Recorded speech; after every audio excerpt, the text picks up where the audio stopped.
Nightly News. I want to welcome you to the first presidential debate. The participants tonight are Donald Trump and Hillary Clinton.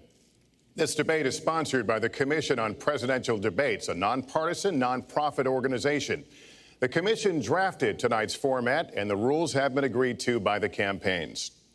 The 90-minute debate is divided into 6 segments, each 50 minutes long. We'll explore 3 topic areas tonight: achieving prosperity, America's direction, and securing America. At the start of each segment, I will ask the same lead-off question to both candidates, and they will each have up to 2 minutes to respond. From that point until the end of the segment, we'll have an open discussion. The questions are mine and have not been shared with the commission or the campaigns. The audience here in the room has agreed to remain silent so that we can focus on what the candidates are saying. I will invite you to applaud, however, at this moment as we welcome the candidates. Democratic nominee for President of the United States, Hillary Clinton, and Republican nominee for President of the United States, Donald J. Trump.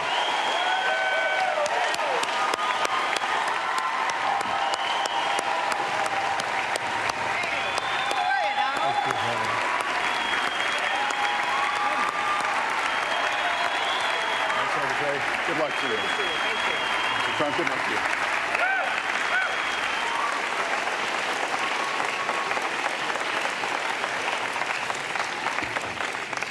Well, I don't expect us to cover all the issues of this campaign tonight, but I remind everyone there are 2 more presidential debates scheduled.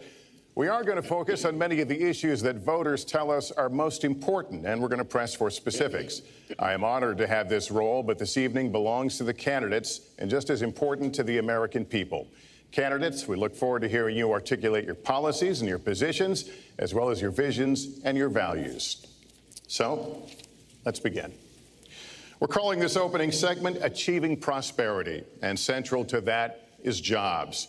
There are 2 economic realities in America today. There's been a record 6 straight years of job growth, and new census numbers show incomes have increased at a record rate after years of stagnation. However, income inequality remains significant, and nearly half of Americans are living paycheck to paycheck. Beginning with you, Secretary Clinton, why are you a better choice than your opponent to create the kinds of jobs that will put more money into the pockets of American workers? Well, thank you, Lester, and thanks to Hofstra for hosting us. The central question in this election is really what kind of country we want to be and what kind of future we'll build together. Today is my granddaughter's 2nd birthday, so I think about this a lot. First, we have to build an economy that works for everyone, not just those at the top. That means we need new jobs, good jobs, with rising incomes. I want us to invest in you. I want us to invest in your future.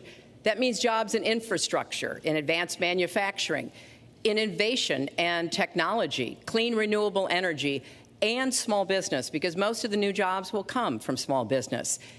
We also have to make the economy fairer. That starts with raising the national minimum wage and also guarantee, finally, equal pay for women's work. I also want to see more companies do profit sharing. If you help create the profits, you should be able to share in them, not just the executives at the top. And I want us to do more to support people who are struggling to balance family and work. I've heard from so many of you about the difficult choices you face and the stresses that you're under. So let's have paid family leave, earned sick days. Let's be sure we have affordable child care and debt-free college. How are we going to do it? We're going to do it by having the wealthy pay their fair share and close the corporate loopholes. Finally, we tonight are on the stage together, Donald Trump and I. Donald, it's good to be with you. We're going to have a debate where we are talking about the important issues facing our country. You have to judge us. Who can shoulder the immense, awesome responsibilities of the presidency? Who can put into action the plans that will make your life better? I hope that I will be able to earn your vote on November 8th. Secretary Clinton, thank you. Mr. Trump, the same question to you. It's about putting more money into the pockets of American workers. You have up to 2 minutes. Thank you, Lester. Our jobs are fleeing the country. They're going to Mexico. They're going to many other countries. You look at what China is doing to our country in terms of making our product. They're devaluing their currency, and there's nobody in our government to fight them. And we have a very good fight, and we have a winning fight, because they're using our country as a piggy bank to rebuild China, and many other countries are doing the same thing. So we're losing our good jobs, so many of them. When you look at what's happening in Mexico, a friend of mine who builds plants said it's the 8th wonder of the world. They're building some of the biggest plants anywhere in the world, some of the most sophisticated, some of the best plants. With the United States, as he said, not so much. So Ford is leaving. You see that, their small car division leaving. Thousands of jobs, leaving Michigan, leaving Ohio. They're all leaving, and we can't allow it to happen anymore. As far as child care is concerned and so many other things, I think Hillary and I agree on that. We probably disagree a little bit as to numbers and amounts and what we're going to do, but perhaps we'll be talking about that later. But we have to stop our jobs from being stolen from us. We have to stop our companies from leaving the United States, and with it, firing all of their people. All you have to do is take a look at Carrier Air Conditioning in Indianapolis. They left, fired 1,400 people. They're going to Mexico. So many, hundreds and hundreds of companies are doing this. We cannot let it happen. Under my plan, I'll be reducing taxes tremendously, from 35% to 15% for companies, small and big businesses. That's going to be a job creator like we haven't seen since Ronald Reagan. It's going to be a beautiful thing to watch. Companies will come, they will build, they will expand, new companies will start, and I look very, very much forward to doing it. We have to renegotiate our trade deals, and we have to stop these countries from stealing our companies and our jobs. Secretary Clinton, would you like to respond? Well, I think that trade is an important issue. Of course, we are 5% of the world's population. We have to trade with the other 95%. And we need to have smart, fair trade deals. We also, though, need to have a tax system that rewards work and not just financial transactions. And the kind of plan that Donald has put forth would be trickle-down economics all over again. In fact, it would be the most extreme version, the biggest tax cuts for the top percent of the people in this country than we've ever had. I call it trumped-up trickle-down, because that's exactly what it would be. That is not how we grow the economy. We just have a different view about what's best for growing the economy, how we make investments that will actually produce jobs and rising incomes. I think we come at it from somewhat different perspectives. I understand that. You know, Donald was very fortunate in his life, and that's all to his benefit. He started his business with $14 million borrowed from his father, and he really believes that the more you help wealthy people, the better off we'll be, and that everything will work out from there. I don't buy that. I have a different experience. My father was a small businessman. He worked really hard. He printed drapery fabrics on long tables where he pulled out those fabrics and he went down with a silk screen and dumped the paint in and took the squeegee and kept going. And so what I believe is the more we can do for the middle class, the more we can invest in you, your education, your skills, your future, the better we will be off and the better we'll grow. That's the kind of economy I want us to see again. Let me follow up with Mr. Trump if I can. You've talked about creating 25 million jobs, and you've promised to bring back millions of jobs for Americans. How are you going to bring back the industries that have left this country for cheaper labor overseas? How specifically are you going to tell American manufacturers that you have to come back? Well, for one thing, and before we start on that, my father gave me a very small loan in 1975, and I built it into a company that's worth many, many billions of dollars with some of the greatest assets in the world. And I say that only because that's the kind of thinking that our country needs. Our country's in deep trouble.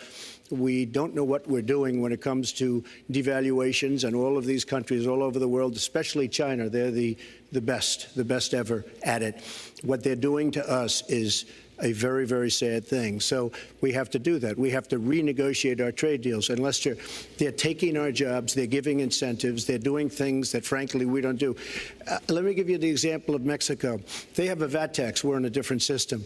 When we sell into Mexico, there's a tax. When they sell in automatic, 16% approximately. When they sell into us, there's no tax. It's a defective agreement. It's been defective for a long time, many years, but the politicians haven't done anything about it. Now, in all fairness to Secretary Clinton, yes, is that okay? Good. I want you to be very happy. It's very important to me. But in all fairness to Secretary Clinton, when she started talking about this, it was really very recently. She's been doing this for 30 years. And why hasn't she made the agreements better? The NAFTA agreement is defective just because of the tax and many other reasons, but just because of the fact. Let me interrupt just a moment. Secretary Clinton and others, politicians, should have been doing this for years, not right now because of the fact that we've created a movement. They should have been doing this for years. What's happened to our jobs and our country and our economy generally is, look, we owe $20 trillion.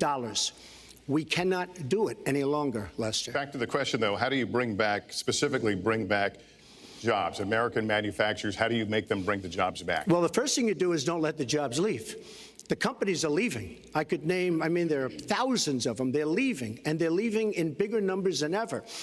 And what you do is you say, fine, you want to go to Mexico or some other country, good luck. We wish you a lot of luck. But if you think you're going to make your air conditioners or your cars or your cookies or whatever you make and bring them into our country without a tax, you're wrong. And once you say you're going to have to tax them coming in, and our politicians never do this, because they have special interests, and the special interests want those companies to leave, because in many cases they own the companies. So what I'm saying is we can stop them from leaving. We have to stop them from leaving, and that's a big, big factor. Let me let Secretary Clinton get in there. Let's stop for a second and remember where we were 8 years ago. We had the worst financial crisis, the Great Recession, the worst since the 1930s.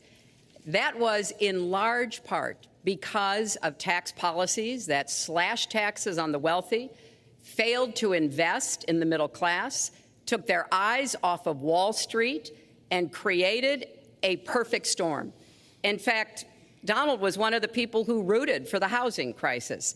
He said back in 2006, gee, I hope it does collapse because then I can go in and buy some and make some money. Well, it did collapse. That's called business, by the way. 9 million people lost their jobs, 5 million people lost their homes, and $13 trillion in family wealth was wiped out. Now, we have come back from that abyss, and it has not been easy. So we're now on the precipice of having a potentially much better economy, but the last thing we need to do is to go back to the policies that failed us in the first place. Independent experts have looked at what I've proposed and looked at what Donald's proposed, and basically they've said this, that if his tax plan, which would blow up the debt by over $5 trillion and would in some instances disadvantage middle-class families compared to the wealthy, were to go into effect, we would lose 3.5 million jobs and maybe have another recession. They've looked at my plans and they've said, okay, if we can do this, and I intend to get it done, we will have 10 million more new jobs because we will be making investments where we can grow the economy. Take clean energy. Some country is going to be the clean energy superpower of the 21st century. Donald thinks that climate change is a hoax perpetrated by the Chinese. I think it's real. I did not. Science is real. I do not say that. And I think it's important that we grip this and deal with it, both at home and abroad. And here's what we can do.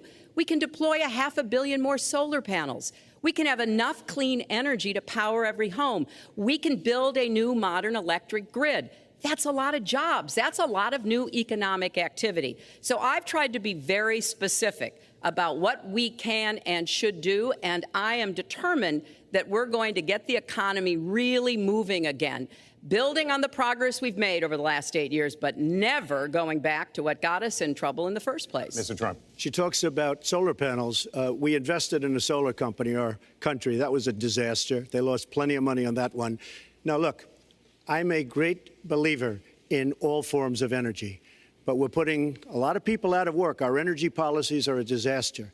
Our country is losing so much in terms of energy, in terms of paying off our debt. You can't do what you're looking to do with $20 trillion in debt.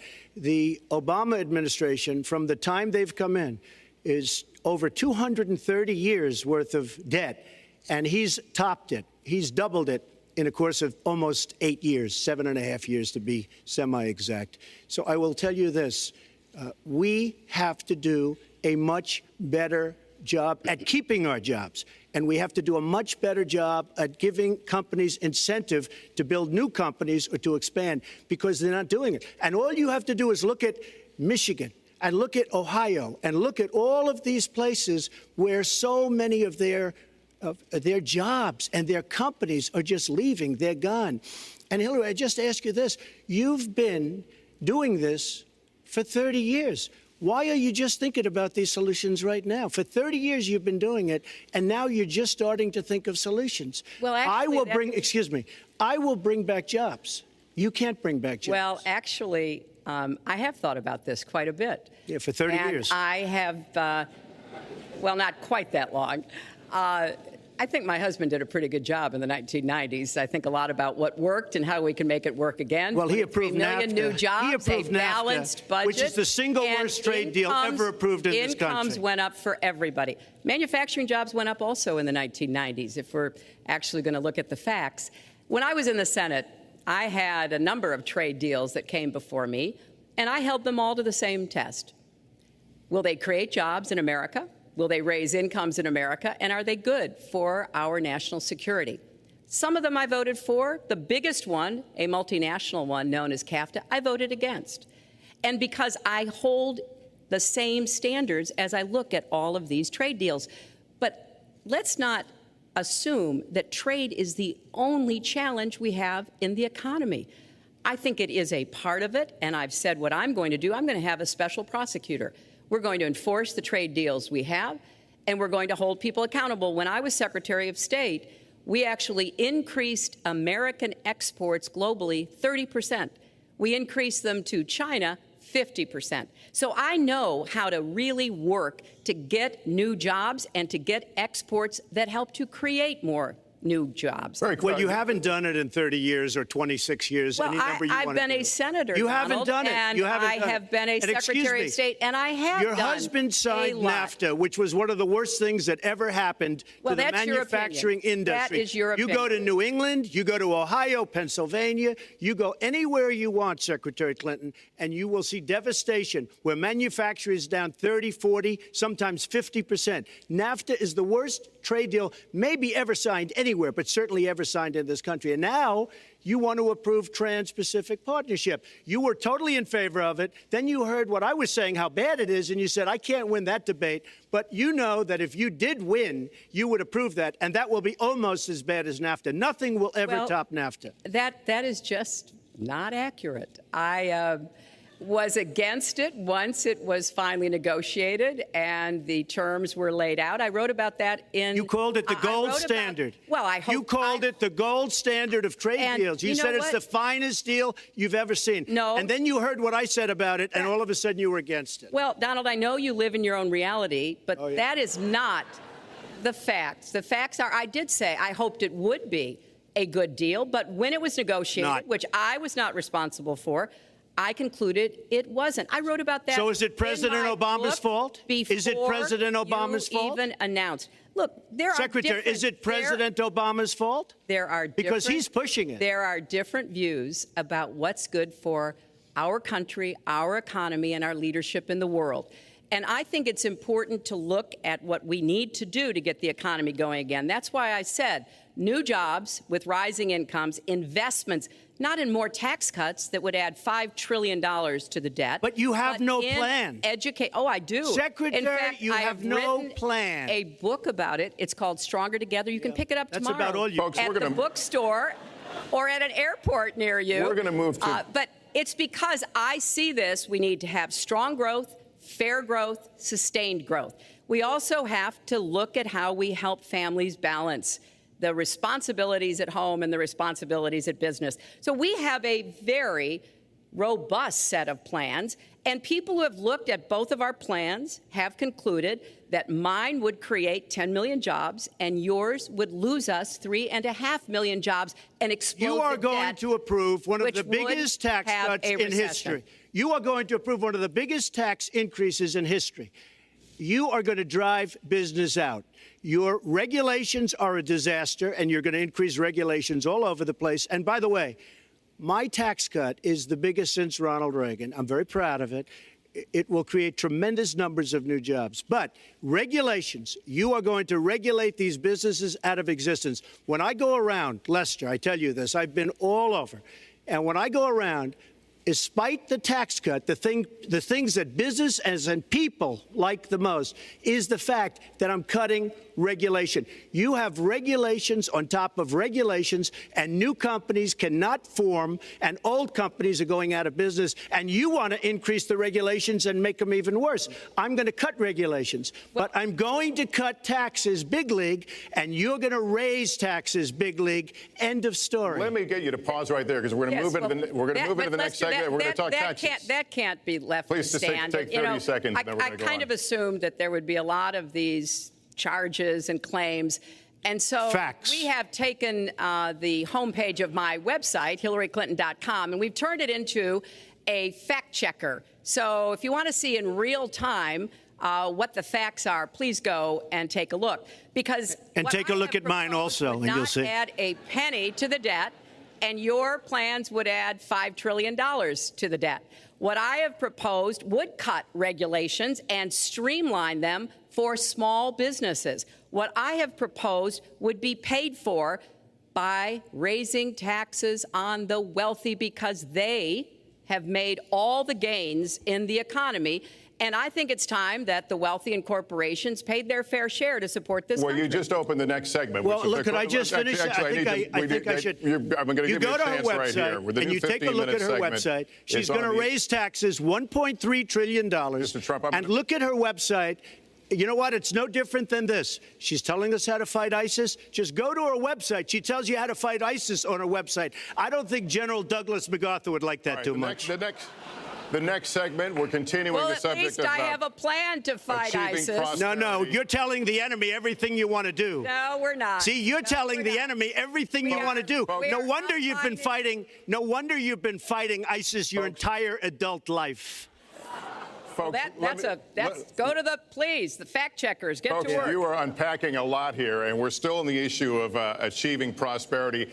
And I want to talk about taxes. The fundamental difference between the two of you concerns the wealthy.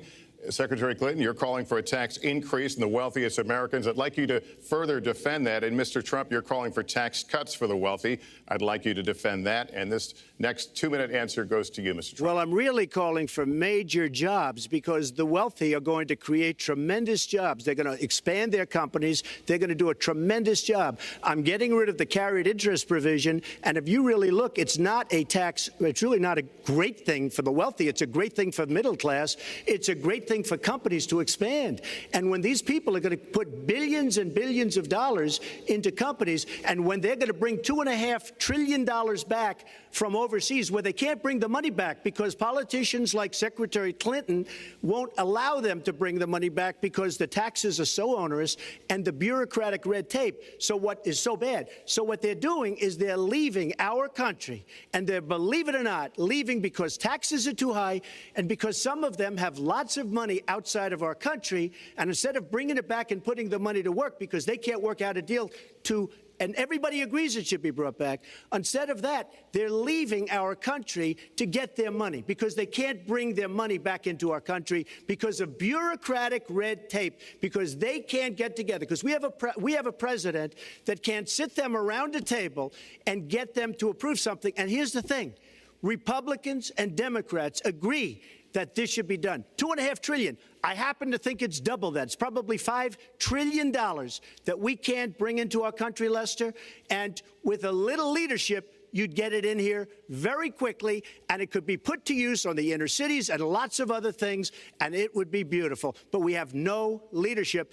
And honestly, that starts with Secretary Clinton.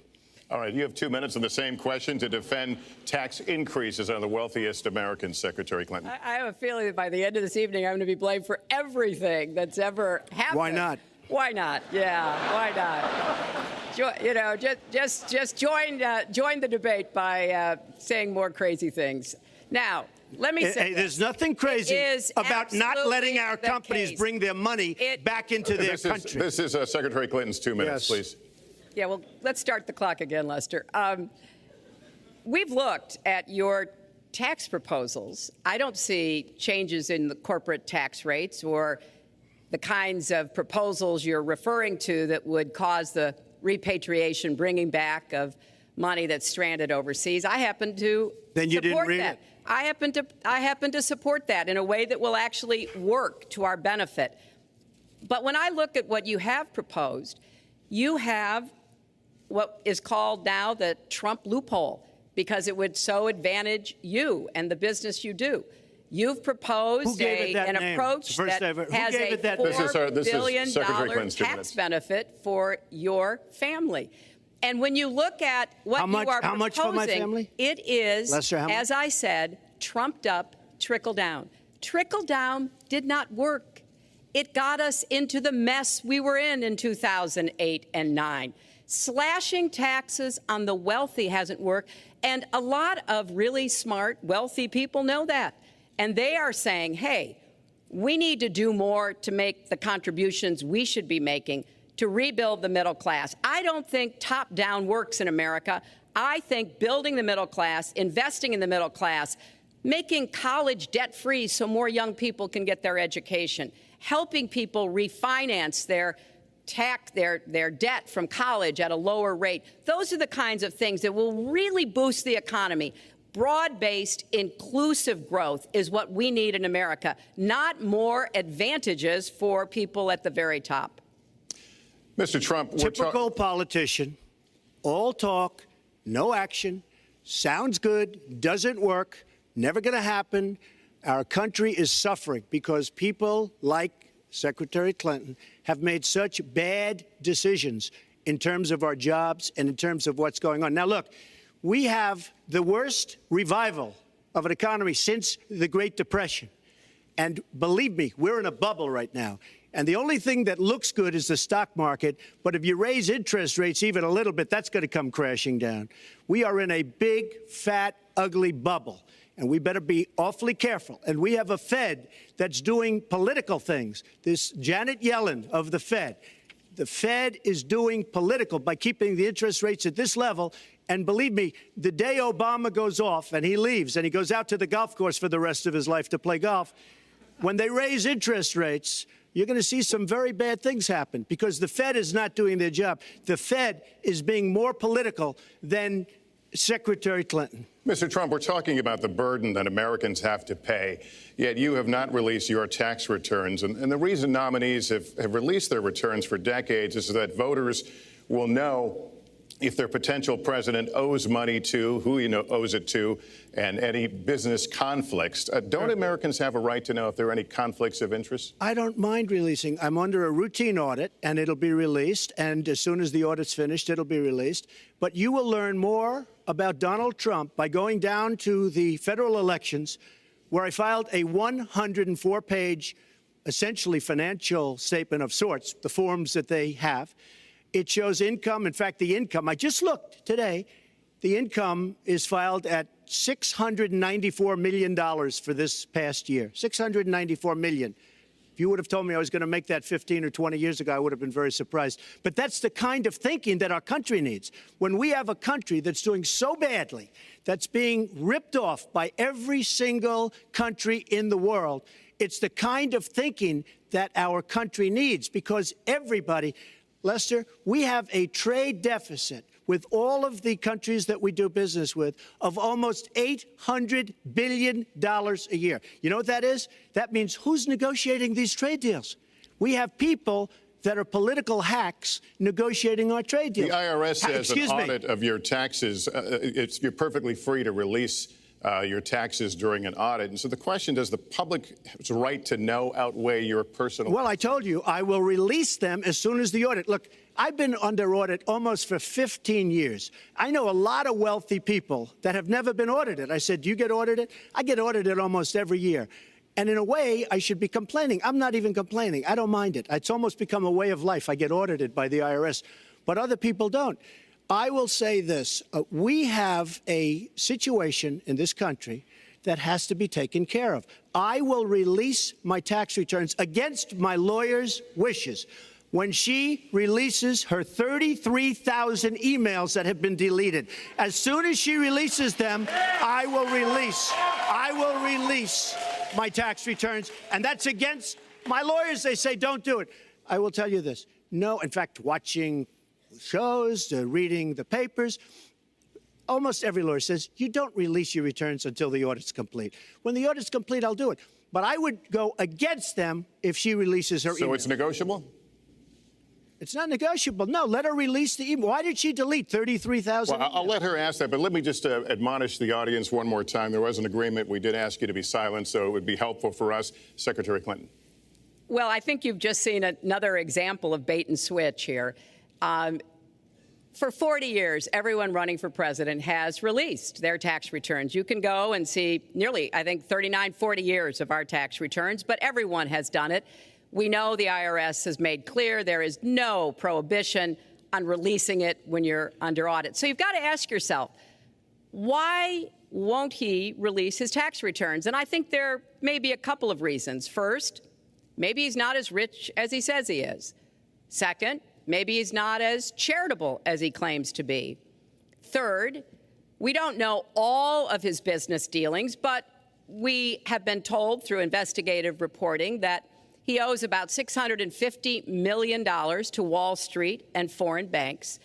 Or maybe he doesn't want the American people, all of you watching tonight, to know that he's paid nothing in federal taxes, because the only years that anybody's ever seen were a couple of years when he had to turn them over to state authorities when he was trying to get a casino license, and they showed he didn't pay any federal income tax. So if he's paid zero, that means zero for troops, zero for vets, zero for schools or health.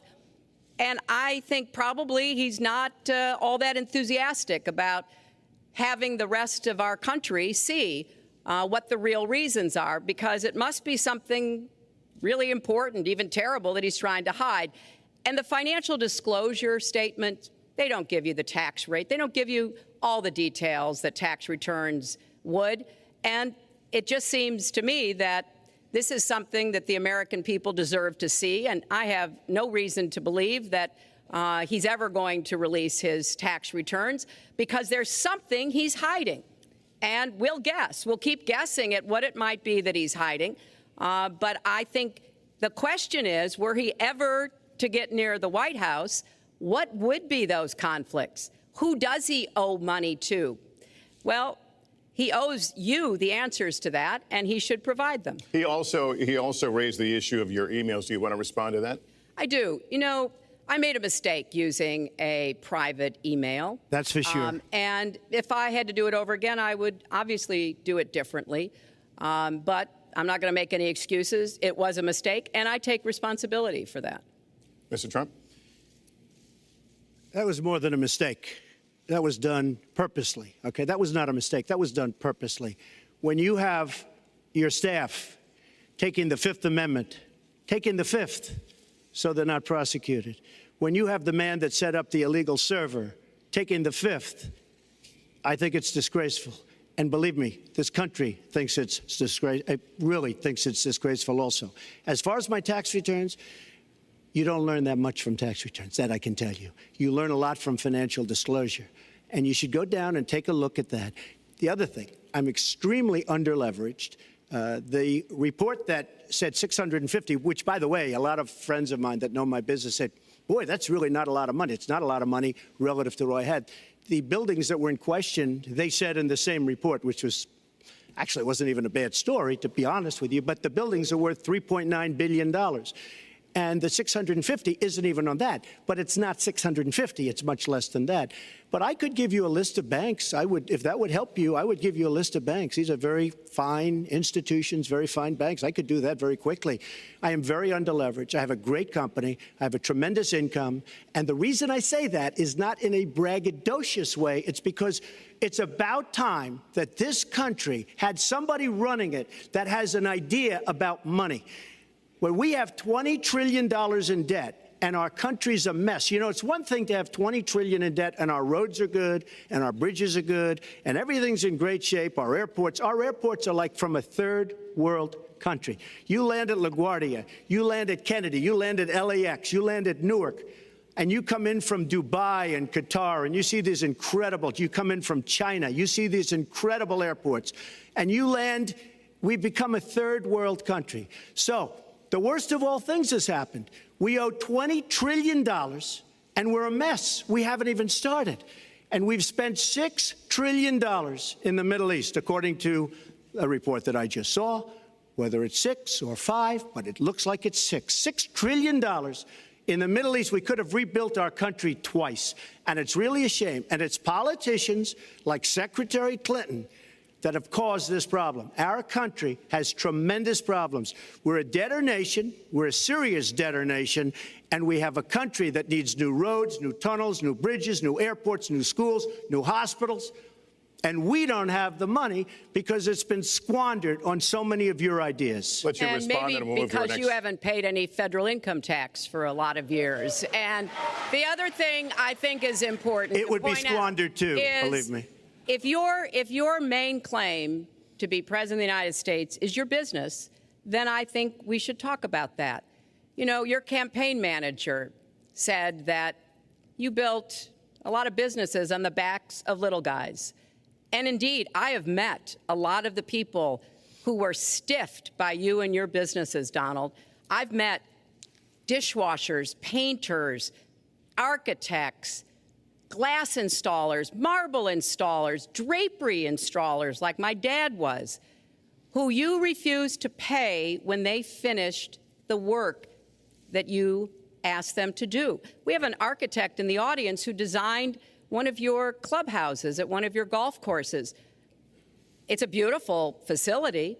It immediately was put to use, and you wouldn't pay what the man needed to be paid, what he was charging you. Maybe he didn't do a good job, and I was unsatisfied with his work, which our country should do too. The thousands of people that you have stiffed over the course of your business not deserve some kind of apology from someone who has taken their labor, taken the goods that they produced, and then refused to pay them? I can only say that I'm certainly relieved that my late father never did business with you. He provided a good middle-class life for us, but the people he worked for, he expected the bargain to be kept on both sides. And when we talk about your business, you've taken business bankruptcy 6 times. There are a lot of great business people that have never taken bankruptcy once. You call yourself the king of debt. You talk about leverage. You even at one time suggested that you would try to negotiate down the national debt of the United States. Well, sometimes there's not a direct transfer of skills from business to government, but sometimes what happened in business would be really bad for government. Let's let Mr. And Trump we need to be very clear about that. Look, it's all words, it's all sound bites. I built an unbelievable company, some of the greatest assets anywhere in the world, real estate assets anywhere in the world, beyond the United States, in Europe, lots of different places. It's an unbelievable company. But on occasion, 4 times, we used certain laws that are there. And when Secretary Clinton talks about people that didn't get paid, first of all, they did get paid a lot, but taking advantage of the laws of the nation. Now, if you want to change the laws, you've been there a long time, change the laws.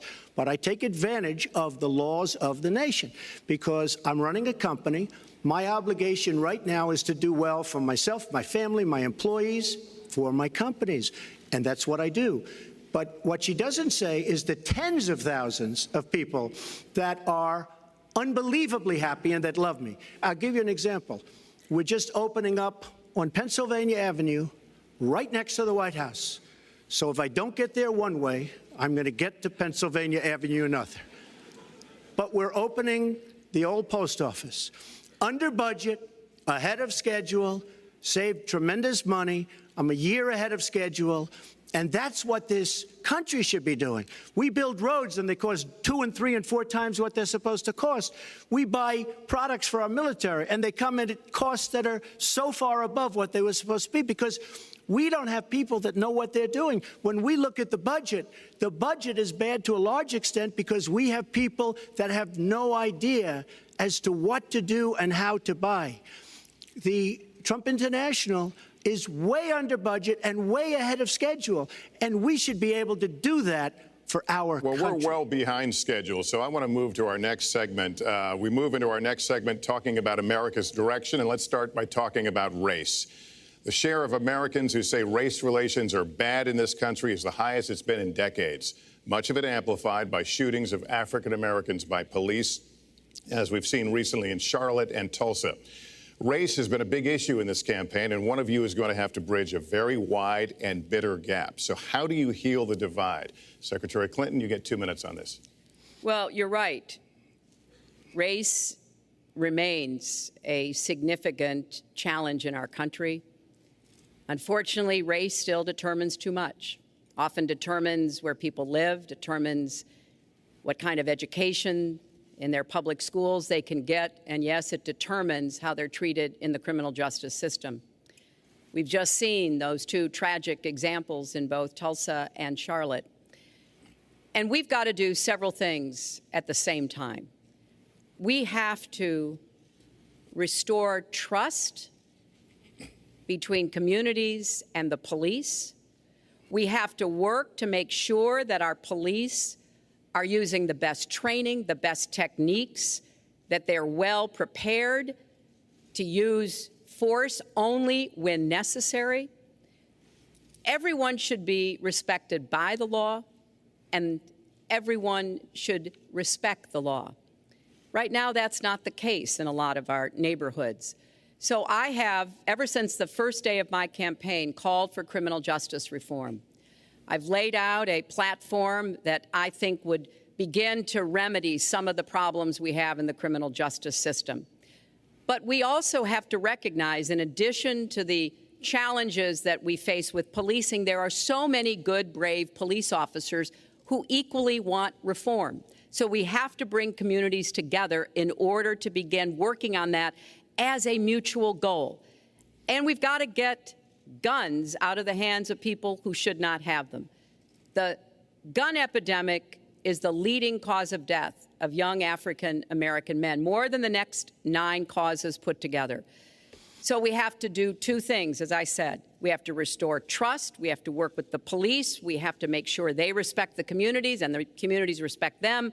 And we have to tackle the plague of gun violence, which is a big contributor to a lot of the problems that we're seeing today. All right, Mr. Trump, you have 2 minutes. How do you heal the divide? Well, first of all, Secretary Clinton doesn't want to use a couple of words, and that's law and order. And we need law and order. If we don't have it, we're not going to have a country. And when I look at what's going on in Charlotte, a city I love, a city where I have investments, when I look at what's going on throughout various parts of our country, whether it's, I mean, I can just keep naming them all day long. We need law and order in our country. And I just got today, as you know, the endorsement of the Fraternal Order of Police. We just came in. We have endorsements from, I think, almost every police group, a large percentage of them in the United States. We have a situation where we have our inner cities, African Americans, Hispanics, are living in hell because it's so dangerous. You walk down the street, you get shot.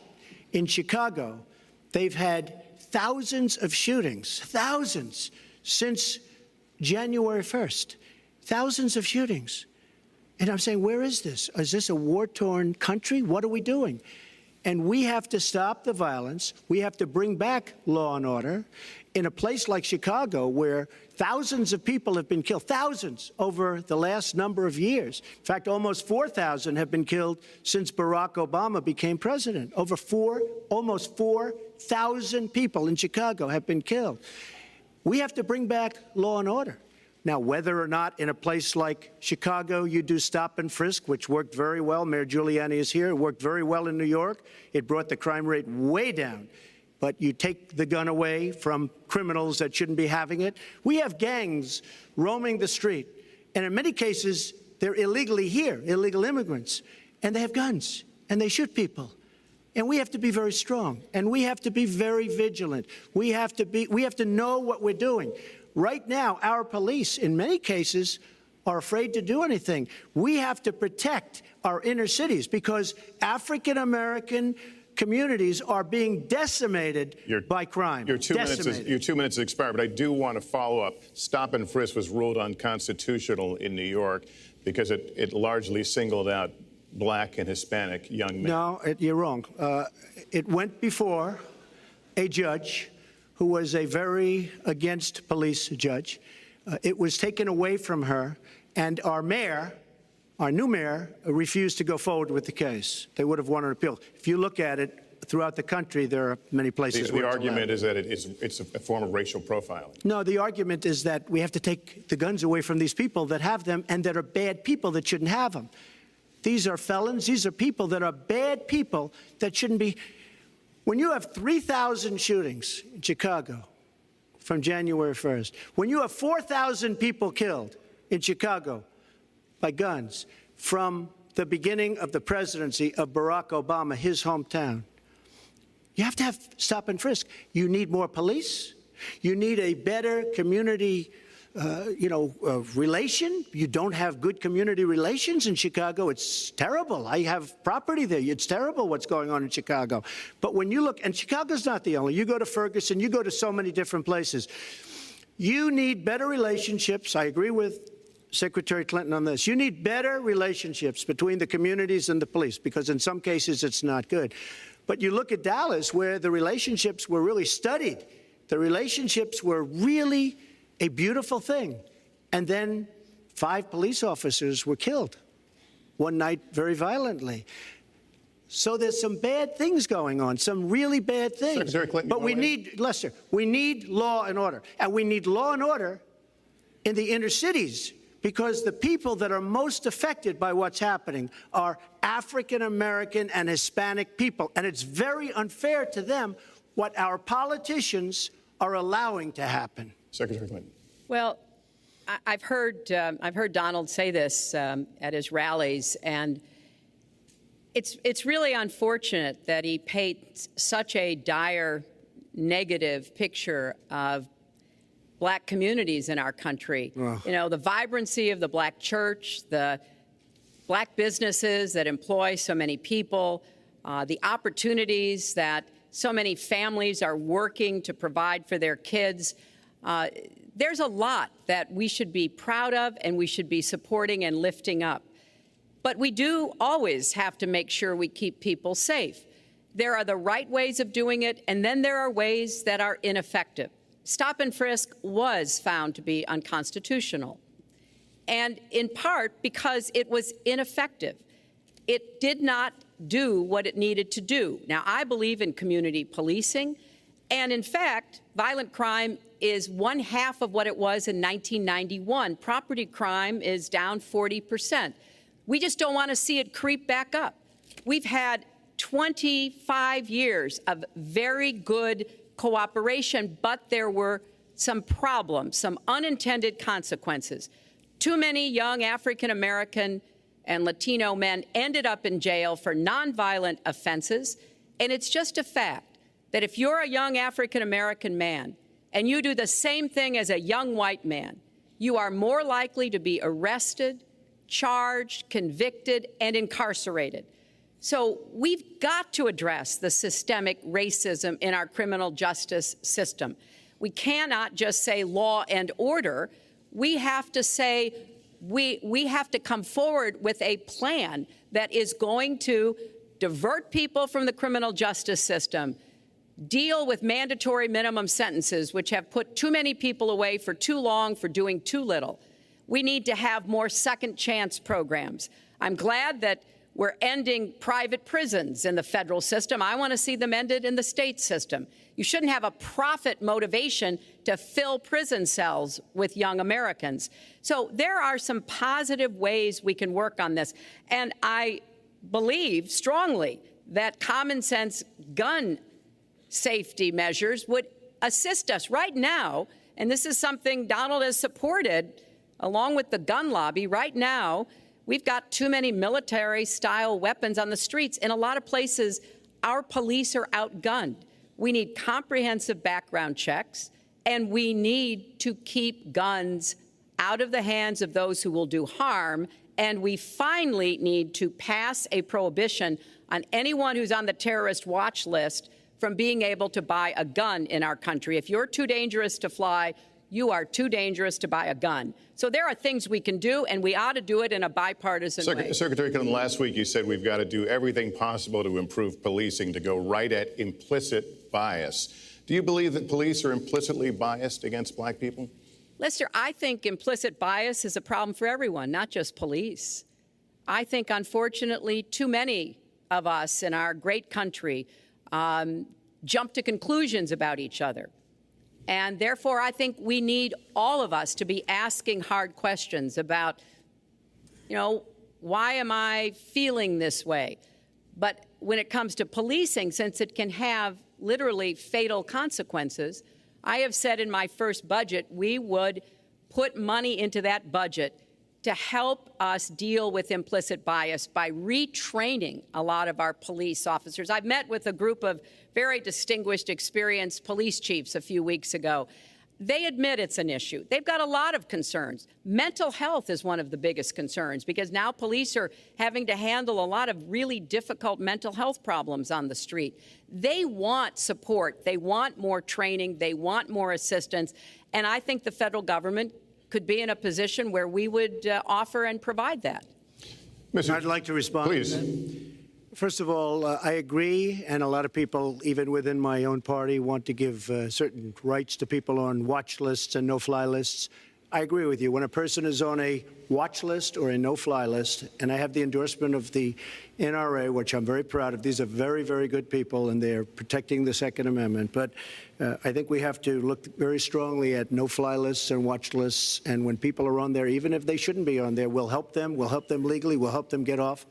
But I tend to agree with that quite strongly. I do want to bring up the fact that you were the one that brought up the word super predator about young black youth. And that's a term that I think was it's been horribly met, as you know. I think you've apologized for it. But I think it was a terrible thing to say. And when it comes to stop and frisk, you're talking about taking guns away. Well, I'm talking about taking guns away from gangs and people that use them.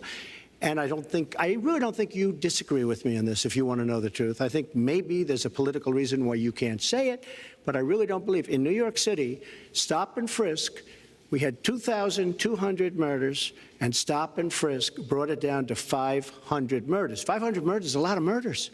Hard to believe. 500 is like supposed to be good. But we went from 2,200 to 500, and it was continued on by Mayor Bloomberg, and it was terminated by current mayor. But stop and frisk had a tremendous impact on the safety of New York City, tremendous beyond belief. So when you say it has no impact, it really did. It had a very, very big impact. Well, it's also fair to say, if we're going to talk about mayors, that under the current mayor, crime has continued to drop, including murders. So there is... You're wrong. No, I'm not. Murders are up. All right, you check. New York has done an excellent job, and I give credit. I give credit across the board, going back to mayors, to police chiefs, because it has worked, and other communities need to come together to do what will work as well. Look, one murder is too many, but it is important that we learn about what has been effective and not go to things that sound good that really did not have the kind of impact that we would want. Who disagrees with keeping neighborhoods safe? But let's also add, no one should disagree about respecting the rights of young men who live in those neighborhoods. And so we need to do a better job of working again with the communities, faith communities, business communities, as well as the police, to try to deal with this problem. This conversation is about race, and so, Mr. Trump, I have to ask you. But I'd like to just respond, if I might. Please, 20 seconds. I'd just like to respond. Please respond, then I've got to follow up. Look, the African-American community has been let down by our politicians. They talk good around election time, like right now. And after the election, they said, see you later, I'll see you in 4 years. The African-American community, look, the community within the inner cities has been so badly treated. They've been abused and used in order to get votes by Democrat politicians, because that's what it is. They've controlled these communities for up to 100 years. Mr. Trump, let me... Unbroken. And I will tell you, you look at the inner cities, and I just left Detroit, and I just left Philadelphia, and I just, you know, you've seen me. I've been all over the place. You decided to stay home, and that's okay. But I will tell you, I've been all over, and I've met some of the greatest people I'll ever meet within these communities, and they are very, very upset with what their politicians have told them and what their politicians have done. Mr. Trump, I think Donald just criticized me for preparing for this debate. And yes, I did. And you know what else I prepared for? I prepared to be president. And I think that's a good thing. Mr. Trump, for 5 years, you perpetuated a false claim that the nation's first black president was not a natural-born citizen. You questioned his legitimacy. In the last couple of weeks, you acknowledged what most Americans have accepted for years. The president was born in the United States. Can you tell us what took you so long? I'll tell you just very simple to say. Sidney Blumenthal works for the campaign and very close friend of Secretary Clinton. And her campaign manager, Patty Doyle, went to, during the campaign, her campaign against President Obama, fought very hard.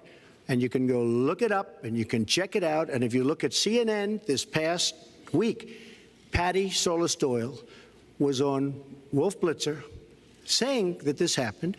Blumenthal sent McClatchy, highly respected reporter at McClatchy, to Kenya to find out about it. They were pressing it very hard. She failed to get the birth certificate. When I got involved, I didn't fail. I got him to give the birth certificate. So I'm satisfied with it, and I'll tell you why I'm satisfied with it. That was because I want to get on to defeating ISIS, because I want to get on to creating jobs, because I want to get on to having a strong border, because I want to get on to things that are very important to me and that are very important to the country. I'll let you respond. That's important, but I just want to get the answer here. The birth certificate was produced in 2011. You continued to tell the story and question the president's legitimacy in 2012, 13, 14, 15, as recently as January. So the question is, what changed your mind? Well, nobody was pressing it. Nobody was caring much about it. I figured you'd ask the question tonight, of course, but nobody was caring much about it. But I was the one that got him to produce the birth certificate, and I think I did a good job. Secretary Clinton also fought it. I mean, you know, now everybody in mainstream is going to say, oh, that's not true. Look, it's true. Sidney Blumenthal sent a reporter.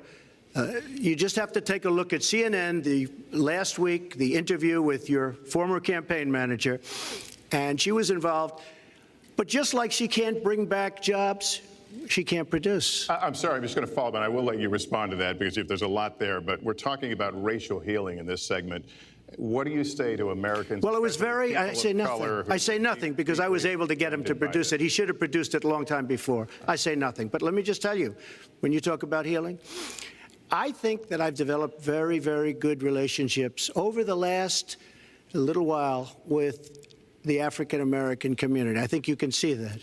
And I feel that they really wanted me to come to that conclusion, and I think I did a great job and a great service, not only for the country, but even for the president, in getting him to produce his birth certificate. Secretary Clinton. Well, just listen to what you heard. And clearly, as Donald just admitted, he knew he was going to stand on this debate stage, and Lester Holt was going to be asking us questions, so he tried to put the whole racist birther lie to bed. But it can't be dismissed that easily. He has really started his political activity based on this racist lie that our first black president was not an American citizen. There was absolutely no evidence for it, but he persisted. He persisted year after year because some of his supporters, people that he was trying to bring into his fold, apparently believed it or wanted to believe it.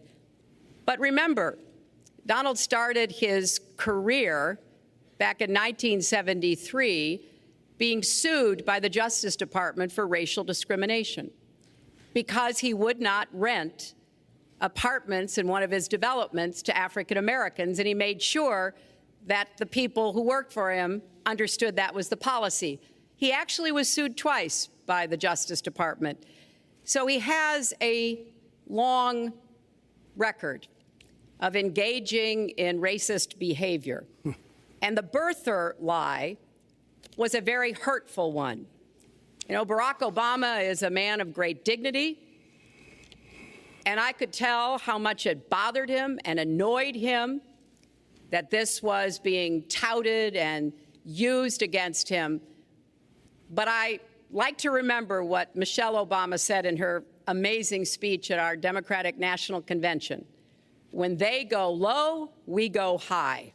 And Barack Obama went high, despite Donald Trump's best efforts to bring him down. Mr. Trump, you can respond, then we're going to move on to the next segment. I would love to respond. First of all, I got to watch, in preparing for this, some of your debates against Barack Obama. You treated him with terrible disrespect. And I watched the way you talk now about how lovely everything is and how wonderful you are. It doesn't work that way. You were after him. You were trying to. You even sent out, or your campaign sent out, pictures of him in a certain garb, very famous pictures. I don't think you can deny that.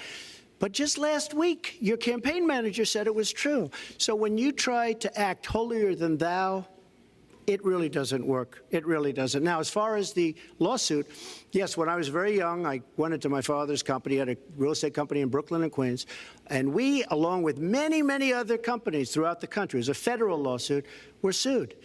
We settled the suit with no admission of guilt. It was very easy to do, but they sued many people. I notice you bring that up a lot, and I also notice the very nasty commercials that you do on me in so many different ways, which I don't do on you. Maybe I'm trying to save the money. But frankly, I look at that and I say, isn't that amazing? Because I settled that lawsuit with no admission of guilt. But that was a lawsuit brought against many real estate firms, and it's just one of those things. I'll go on one step further.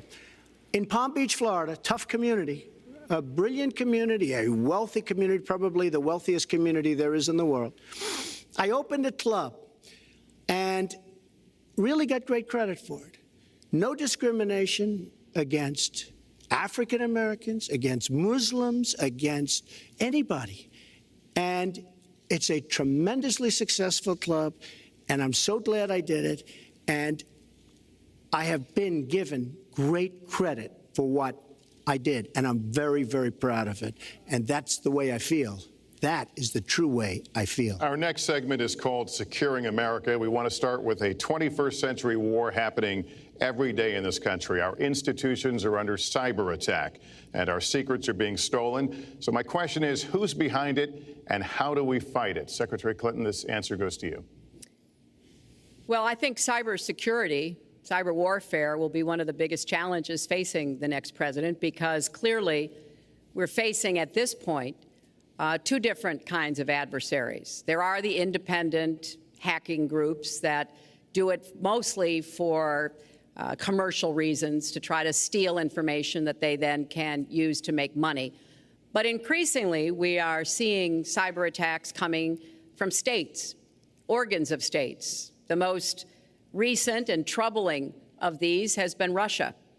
There's no doubt now that Russia has used cyber attacks against all kinds of organizations in our country, and I am deeply concerned about this. I know Donald's very praiseworthy of Vladimir Putin, but Putin is playing a really tough, long game here.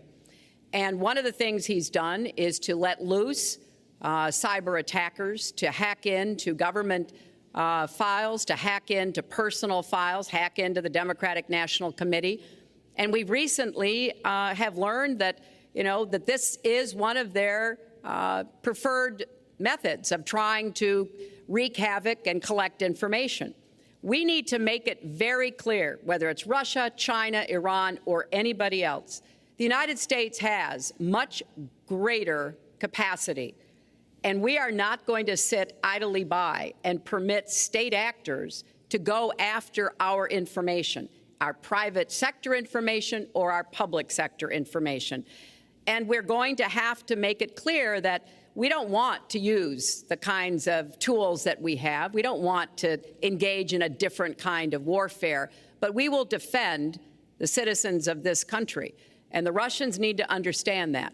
I think they've been treating it as almost a probing.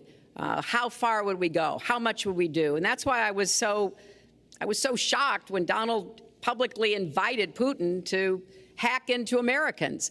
That is just unacceptable. It's one of the reasons why 50 national security officials who served in Republican administration have said that Donald is unfit to be the commander-in-chief. It's comments like that that really worry people who understand the threats that we face. Mr. Trump, you have 2 minutes on the same question. Who's behind it? And how do we find it? I do want to say that I was just endorsed, and more are coming next week. It'll be over 200 admirals, many of them are here, admirals and generals endorsed me to lead this country. That just happened, and many more are coming, and I'm very proud of it. In addition, I was just endorsed by ICE. They've never endorsed anybody before on immigration. I was just endorsed by ICE. I was just recently endorsed 16,500 Border Patrol agents. So when Secretary Clinton talks about this, I mean, I'll take the admirals and I'll take the generals any day over the political hacks that I see that have led our country so brilliantly over the last 10 years with their knowledge, okay? Because look at the mess that we're in. Look at the mess that we're in. As far as the cyber, I agree to parts of what Secretary Clinton said.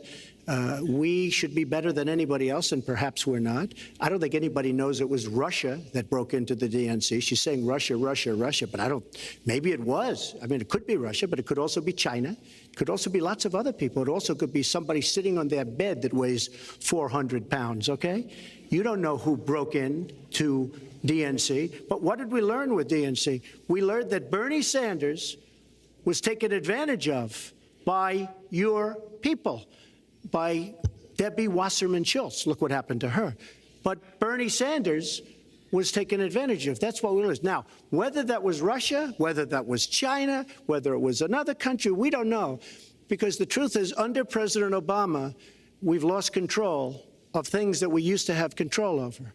We came in with the Internet. We came up with the Internet. And I think Secretary Clinton and myself would agree very much. When you look at what ISIS is doing with the Internet, they're beating us at our own game, ISIS. So we have to get very, very tough on cyber and cyber warfare. It is a huge problem. I have a son. He's 10 years old. He has computers. He is so good with these computers. It's unbelievable. The security aspect of cyber is very, very tough, and maybe it's hardly doable. But I will say we are not doing the job we should be doing. But that's true throughout our whole governmental society. We have so many things that we have to do better, Lester, and certainly cyber is one of them. Secretary Clinton. Well, I think there are a number of issues that we should be addressing. I have put forth a plan to defeat ISIS. It does involve going after them online. I think we need to do much more with our tech companies to prevent ISIS and their operatives from being able to use the Internet to radicalize, even direct people in our country and Europe and elsewhere. But we also have to intensify our air strikes against ISIS and eventually support our Arab and Kurdish partners to be able to actually take out ISIS in Raqqa and their claim of being a caliphate. We're making progress. Our military is assisting in Iraq, and we're hoping that within the year we'll be able to push ISIS out of Iraq and then, really squeeze them in Syria.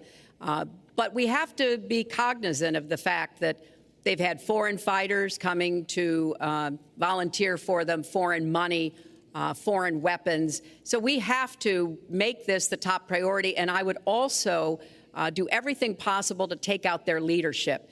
I was involved in a number of efforts to take out al-Qaeda leadership when I was Secretary of State, including, of course, taking out bin Laden, and I think we need to go after Baghdadi as well, make that one of our organizing principles, because we've got to defeat ISIS, and we've got to do everything we can to disrupt their propaganda efforts online. You mentioned ISIS, and we think of ISIS certainly as over there, but there are American citizens who have been inspired to commit acts of terror on American soil. The latest incident, of course, the bombings we just saw in New York and New Jersey, the knife attack at a mall in Minnesota, and the last year, deadly attacks in San Bernardino and Orlando.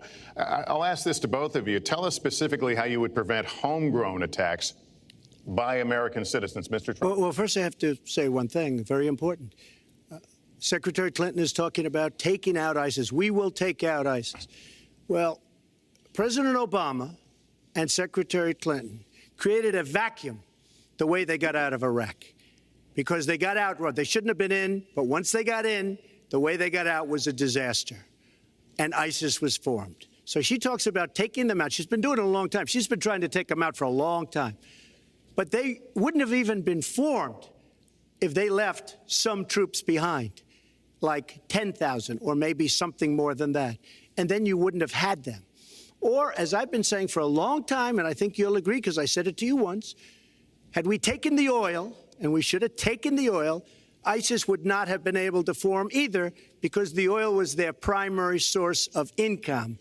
And now they have the oil all over the place, including the oil, a lot of the oil in Libya, which was another one of her disasters. Secretary Clinton. Well, I hope the fact checkers are turning up the volume and really working hard. Donald supported the invasion of Iraq. Wrong. That is absolutely wrong. Proved over and over again. Wrong. He actually advocated for the actions we took in Libya and urged that Gaddafi be taken out after actually doing some business with him one time. But the larger point, he says this constantly, is George W. Bush made the agreement about when American troops would leave Iraq, not Barack Obama. And the only way that American troops could have stayed in Iraq is to get an agreement from the then Iraqi government that would have protected our troops. And the Iraqi government would not give that. But let's talk about the question you asked, Lester. The question you asked is, what do we do here in the United States? That's the most important part of this. How do we prevent attacks? How do we protect our people? And I think we've got to have an intelligence surge where we are looking for every scrap of information. I was so proud of law enforcement in New York, in Minnesota, in New Jersey. You know, they responded so quickly, so professionally to the attacks that occurred by Rahami, and they brought him down. And we may find out more information because he is still alive, which may prove to be an intelligence benefit. So we've got to do everything we can to vacuum up intelligence from Europe, from the Middle East. That means we've got to work more closely with our allies. And that's something that Donald has been very dismissive of. We're working with NATO, the longest military alliance in the history of the world, to really turn our attention to terrorism. We're working with our friends in the Middle East, many of which, as you know, are Muslim-majority nations. Donald has consistently insulted Muslims abroad, Muslims at home, when we need to be cooperating with Muslim nations and with the American Muslim community. They're on the front lines. They can provide information to us that we might not get anywhere else. They need to have close working cooperation with law enforcement in these communities, not be alienated and pushed away, as some of Donald's rhetoric, unfortunately, has led to. Mr. Well, I'd have to respond. Please respond. The Secretary said very strongly about working with. We've been working with them for many years. And we have the greatest mess anyone's ever seen. You look at the Middle East, it's a total mess. Under your direction to a large extent. But you look at the Middle East. You started the Iran deal. That's another beauty, where you have a country that was ready to fall. I mean, they were doing so badly. They were choking on the sanctions, and now they're going to be actually probably a major power at some point pretty soon, the way they're going. But when you look at NATO, I was asked on a major show, what do you think of NATO? And you have to understand, I'm a business person. I did really well, but I have common sense. And I said, well, I'll tell you, I haven't given lots of thought to NATO, but two things. Number one, the 28 countries of NATO, many of them aren't paying their fair share.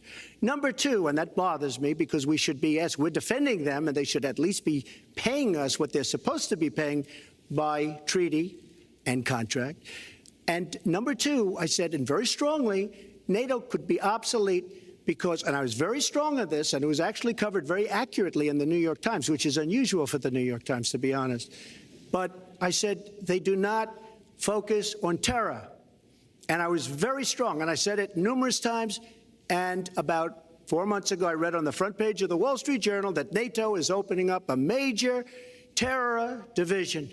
And I think that's great. And I think we should get, because we pay approximately 73% of the cost of NATO. It's a lot of money to protect other people. But I'm all for NATO. But I said they have to focus on terror also. And they're going to do that. And that was, believe me, I'm sure I'm not going to get credit for it, but that was largely because of what I was saying and my criticism of NATO.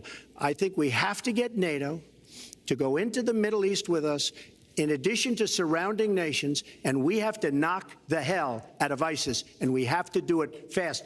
When ISIS formed in this vacuum created by Barack Obama and Secretary Clinton, and believe me, you were the ones that took out the troops. Not only that, you named the day. They couldn't believe it. They sat back probably and said, I can't believe it. They said, no, wait a minute. We've covered when they formed, this is something that never should have happened. It should have never happened. Now, you're talking about taking out ISIS, but you were there and you were Secretary of State when it was a little infant. Now it's in over 30 countries.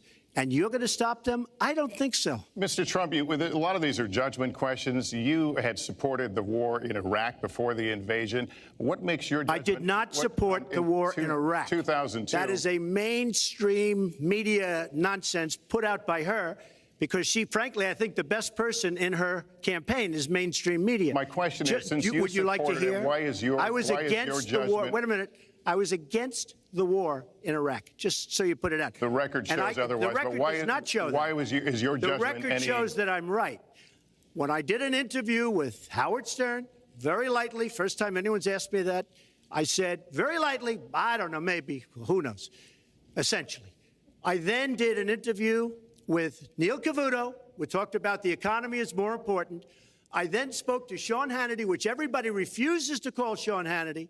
I had numerous conversations with Sean Hannity at Fox, and Sean Hannity said, and he called me the other day, and I spoke to him about it. He said, you were totally against the war, because he was for the war. Why is your judgment better than... And that was before the war started. Sean Hannity said very strongly to me and other people, he's willing to say, but nobody wants to call him, I was against the war. He said, you used to have fights with me because Sean was in favor of the war. And I understand that side also, not very much, because we should have never been there. But nobody called Sean Hannity. And then they did an article in a major magazine shortly after the war started, I think in '04, but they did an article which had me totally against the war in Iraq. And one of your compatriots said, you know, whether it was before or right after, Trump was definitely, because if you read this article, there's no doubt. But if somebody, and I'll ask the press, if somebody would call up Sean Hannity, this was before the war started, he and I used to have arguments about the war. I said it's a terrible and a stupid thing. It's going to destabilize the Middle East, and that's exactly what it's done. It's been a disaster. My reference was to what you had said in 2002, and my question was, why is your judgment any different than Mrs. Clinton? Well, I have much better judgment than she does. There's no question about that. I also have a much better temperament than she has. You know, I have a much better... She spent, let me tell you, she spent hundreds of millions of dollars on an advertising. You know, they get Madison Avenue into a room, they put names. Oh, temperament, let's go after. I think my strongest asset, maybe by far, is my temperament. I have a winning temperament. I know how to win. She does not know how to win. Clinton. Wait, the AFL-CIO the other day, behind the blue screen, I don't know who you were talking to, Secretary Clinton, but you were totally out of control. I said, there's a person with a temperament that's got a problem. Secretary Clinton. Woo, okay. Let's talk about two important issues that were briefly mentioned by Donald. First, NATO. You know, NATO as a military alliance has something called Article 5, and basically it says this: an attack on one is an attack on all. And do you know the only time it's ever been invoked? After 9/11, when the 28 nations of NATO said that they would go to Afghanistan with us to fight terrorism, something that they still are doing by our side. With respect to Iran, when I became Secretary of State, Iran was weeks away from having enough nuclear material to form a bomb. They had mastered the nuclear fuel cycle under the Bush administration. They had built covert facilities. They had stocked them with centrifuges that were whirling away. And we had sanctioned them. I voted for every sanction against Iran when I was in the Senate, but it wasn't enough. So I spent a year and a half putting together a coalition that included Russia and China to impose the toughest sanctions on Iran. And we did drive them to the negotiating table. And my successor, John Kerry, and President Obama got a deal that put a lid on Iran's nuclear program without firing a single shot. That's diplomacy. That's coalition building. That's working with other nations. The other day, I saw Donald saying that there were some Iranian sailors on a ship in the waters off of Iran, and they were taunting American sailors who were on a nearby ship. He said, you know, if they taunted our sailors, I'd blow them out of the water and start another war. That would not good judgment. That is not the right temperament to be commander-in-chief, to be taunted. And the worst part of what we've heard Donald say has been about nuclear weapons. He has said repeatedly that he didn't care if other nations got nuclear weapons, Japan, South Korea, even Saudi Arabia. It has been the policy of the United States, Democrats and Republicans, to do everything we could to reduce the proliferation of nuclear weapons. He even said, well, you know, if there were a nuclear war in the East Asia, well, you know, that's fine. You know, have a good time, folks. And in fact, his cavalier attitude about nuclear weapons is so deeply troubling. That is the #1 threat we face in the world, and it becomes particularly threatening if terrorists ever get their hands on any nuclear material. So a man who can be provoked by a tweet should not have his fingers anywhere near the nuclear codes, as far as I think anyone with any sense about this should be concerned. That line's getting a little bit old, I must say. Listen, it's a good one, though. I would like to, well describes the problem. It's not an accurate one at all. It's not an accurate one. So I just want to give a lot of things and just to respond. I agree with her on one thing. The single greatest problem the world has is nuclear armament, nuclear weapons. Not global warming like you think and your president thinks. Nuclear is the single greatest threat. Just to go down the list, we defend Japan, we defend Germany, we defend South Korea, we defend Saudi Arabia, we defend countries. They do not pay us what they should be paying us because we are providing tremendous service and we're losing a fortune. That's why we're losing. We lose on everything. I say, who makes these? We lose on everything. Well, I said that it's very possible that if they don't pay a fair share, because this isn't 40 years ago where we could do what we're doing. We can't defend Japan, a behemoth selling us cars by the million. We need to move on. Well, wait, but it's very important. All I said was they may have to defend themselves or they have to help us out. We're a country that owes $20 trillion. They have to help us out. As far as the nuclear is concerned, I agree. It is the single greatest threat that this country has. Which leads my next question as we enter our last segment here still on the subject of securing America. On nuclear weapons, President Obama reportedly considered changing the nation's longstanding policy on first use. Do you support the current policy? Mr. Trump, you have 2 minutes on that. Well, I have to say that, for what Secretary Clinton was saying about nuclear with Russia, she's very cavalier in the way she talks about various countries. But Russia's been expanding. They have a much newer capability than we do. We have not been updating from the new standpoint. I looked the other night, I was seeing B-52s. They're old enough that your father, your grandfather could be flying them. We are not we are not keeping up with other countries. I would like everybody to end it, just get rid of it, but I would certainly not do first strike. I think that once the nuclear alternative happens, it's over. At the same time, we have to be prepared. I can't take anything off the table because you look at some of these countries, you look at North Korea, we're doing nothing there. China should solve that problem for us. China should go into North Korea. China is totally powerful as it relates to North Korea. And by the way, another one powerful is the worst deal I think I've ever seen negotiated that you started is the Iran deal. Iran is one of their biggest trading partners. Iran has power over North Korea. And when they made that horrible deal with Iran, they should have included the fact that they do something with respect to North Korea. And they should have done something with respect to Yemen and all these other places. And when asked to Secretary Kerry, why didn't you do that? Why didn't you add other things into the deal? One of the great giveaways of all time, including $400 million in cash. Nobody's ever seen that before. That turned out to be wrong. It was actually $1.7 billion in cash. Obviously, I guess, for the hostages, it certainly looks that way. So you say to yourself, why didn't they make the right deal? This is one of the worst deals ever made by any country in history. The deal with Iran will lead to nuclear problems. All they have to do is sit back 10 years, and they don't have to do much, and they're going to end up getting nuclear. I met with Bibi Netanyahu the other day. Believe me, he is not a happy camper. All right. Mrs. Clinton, Secretary Clinton, you have 2 minutes. Let me start by saying words matter. Words matter when you run for president, and they really matter when you are president. And I want to reassure our allies in Japan and South Korea and elsewhere that we have mutual defense treaties, and we will honor them. It is essential that America's word be good.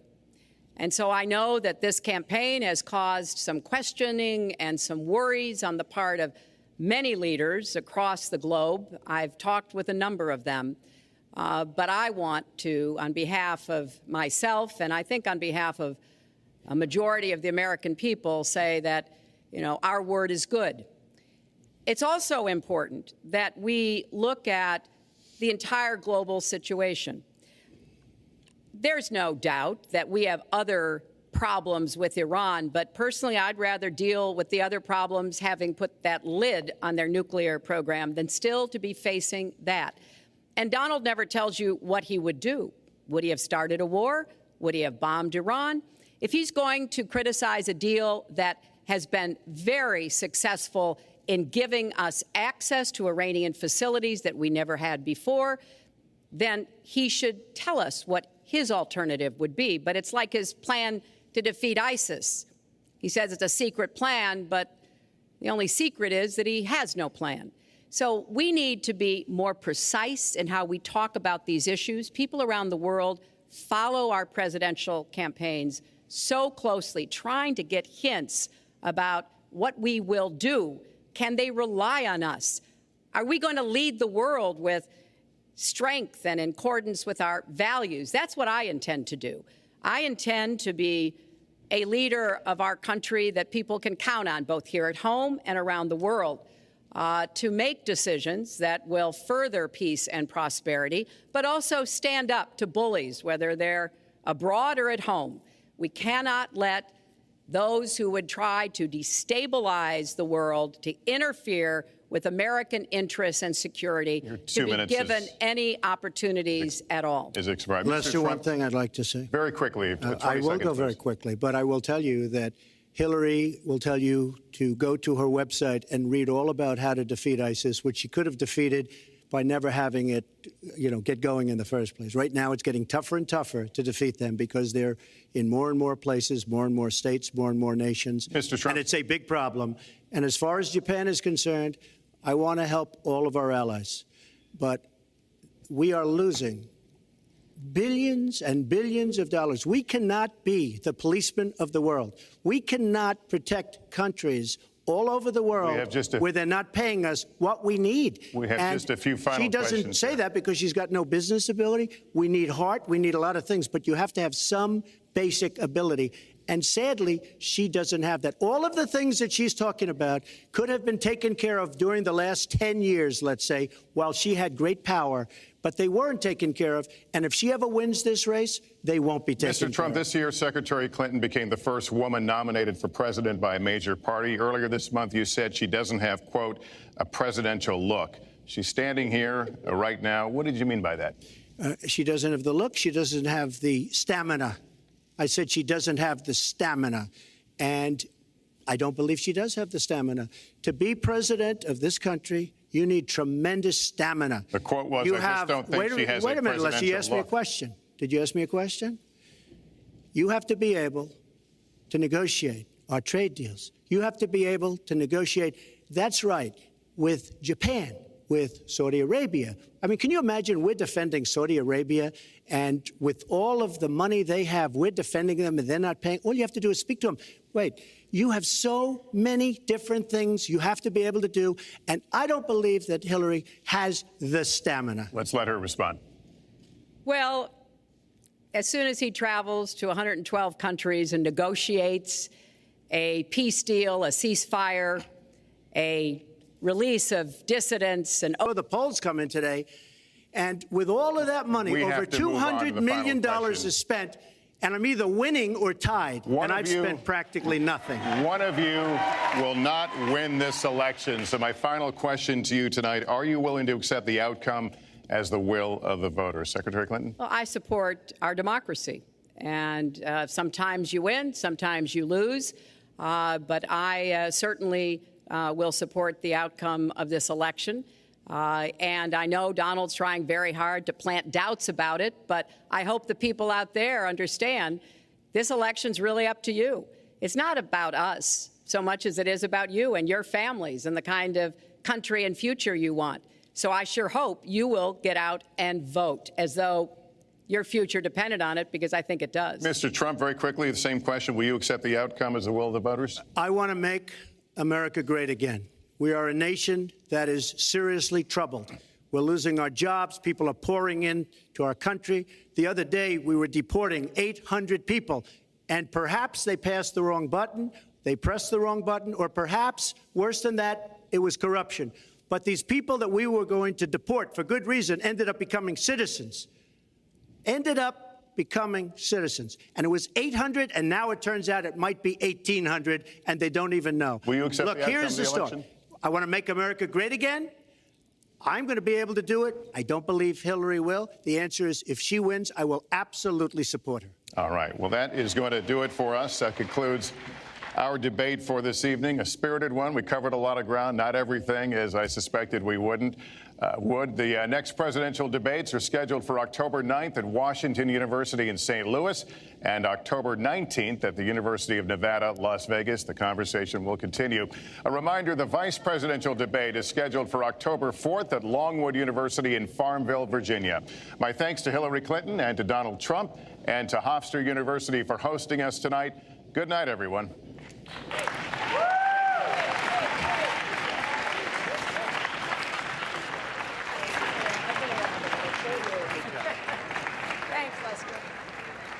Very much. Thank you.